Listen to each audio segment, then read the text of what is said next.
During the unboxing we have established the game plan, so now let's actually get to work.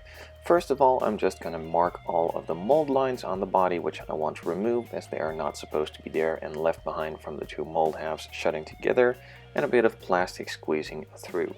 Just going to mark it with a permanent marker so I know where to sand and what to remove. When the marker is gone, the mold line should be gone as well.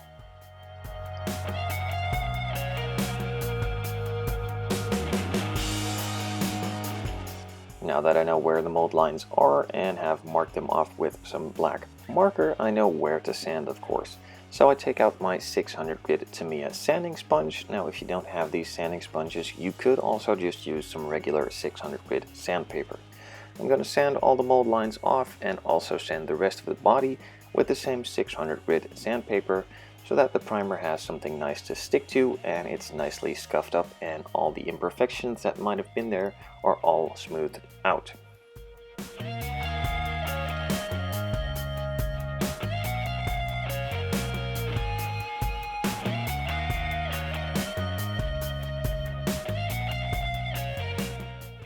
So now that the body is all nicely scuffed up and the mold lines have been removed, I needed to adjust the panel lines a small amount, just going through them a couple of times with my panel line scriber to make them a bit deeper and not fade away when I add a couple of layers of paint on top of it.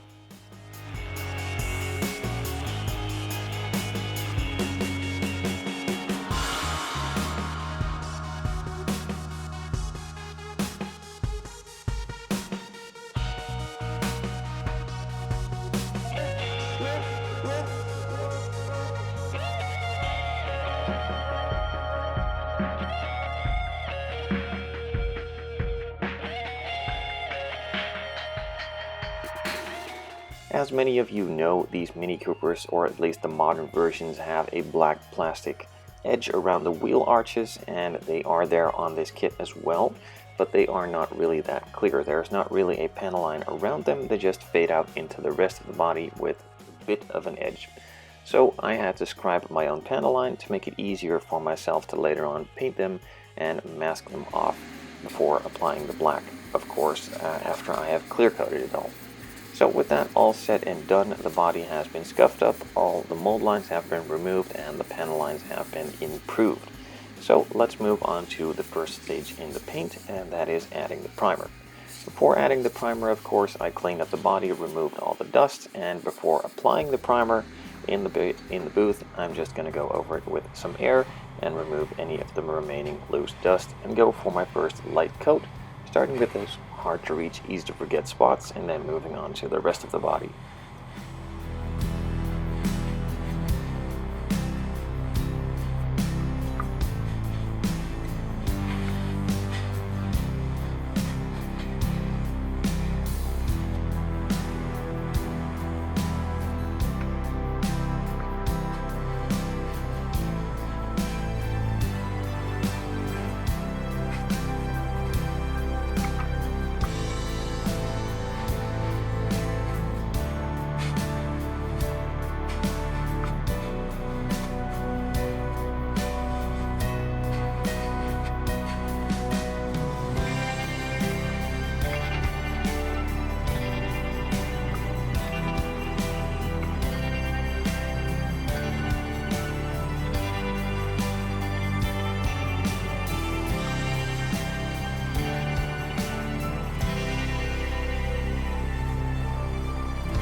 While I am of course applying primer to the body, I'm also applying primer to the body piece that are not attached to the body. So that means the rear bumper, the front bumper, the side skirts, the roof, the spoiler, and also the side mirrors. These are also painted at the same time as the body in order to not have a difference in color.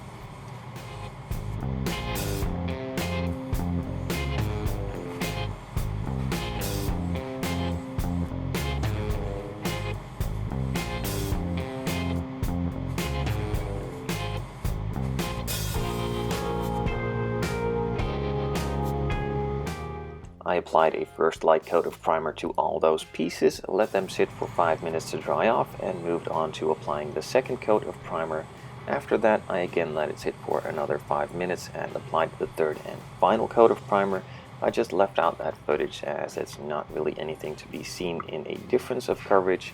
It's just something to know from me that there is enough primer on it that if I need to sand it, in any case I could, and not worry to go through it too fast.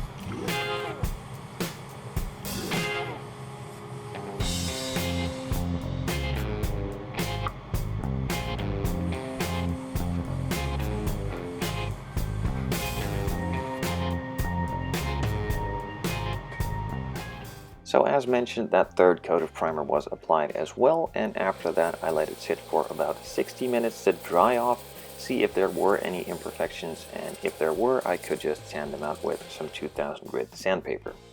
Now moving on to the color. I firstly sprayed off any dust that might have fallen onto the body again, and then started applying those hard to reach, easy to forget spots first, and then covering the rest of the body. Now I've chosen to go with an original mini color, as that is on the model that I'm replicating as well, and I thought it would look really cool if they were in the exact same color matched color.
So just like the primer, all the body parts that need to be in the same color are painted at the same time as well. I gave everything 5 minutes to dry off in between coats, applied a second coat, and then did the same thing all over again, let it sit for 5 minutes after this second coat, and move on to the third and final coat until everything was nicely covered in the blue.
Now this car will have a pretty complicated multi-color paint job in the end. At the next stage in the next video, I will be adding some of the racing stripes on the front, and I will also be painting the black pillars for the window frames on the front windshield. And later on, after everything will be clear coated, everything will be masked off again to paint those plastic black edges around the wheel wells.